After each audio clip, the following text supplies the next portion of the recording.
بسم اللہ الرحمن الرحیم نحمدہ ونصلی علی رسولہ الکریم اما بعد فاعوذ باللہ من الشیطان الرجیم بسم اللہ الرحمن الرحیم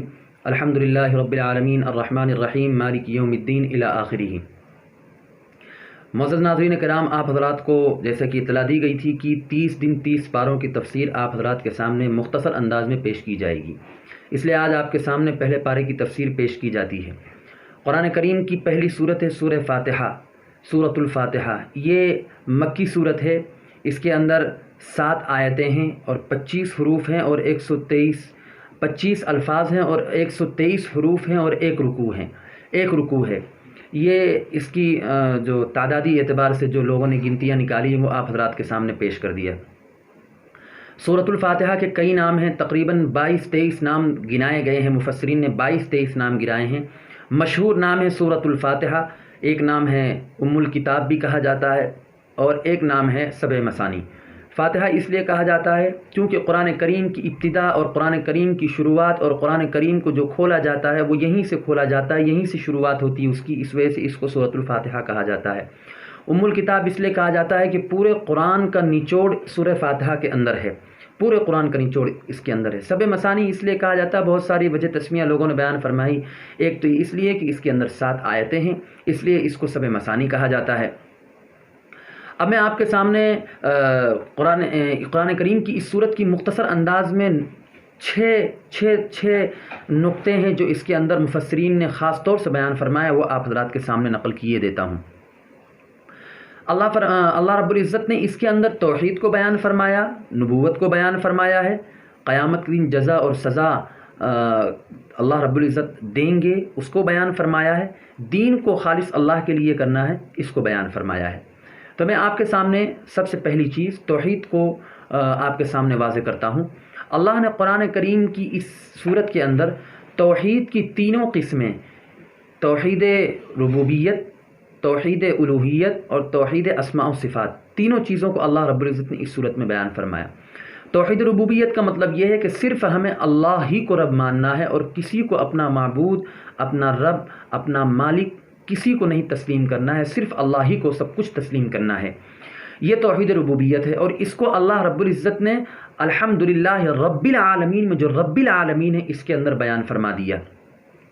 دوسری چیز ہے توحید الوہیت، کہ اللہ رب العزت کو خدا سمجھ کر، معبود سمجھ کر اسی کے سامنے جھکنا ہے، اسی کے سامنے گڑ گڑانا ہے، اسی سے مانگنا ہے اور اسی کی عبادت کرنا ہے۔ یہ چیز اللہ رب العزت نے اس سورت کی آیت ایاک نعبد و ایاک نستعین کے اندر بیان فرما دیا۔ تیسری چیز ہے توحید اسماء و صفات۔ اسماء و صفات کا مطلب یہ ہے کہ اللہ رب العزت کی جتنے بھی صفات کمالیہ ہیں، جتنے بھی کمال کی صفتیں ہیں، اس کو بغیر کسی تمثیل کے، بغیر کسی تشبیہ کے اللہ رب العزت کے لیے ثابت کرنا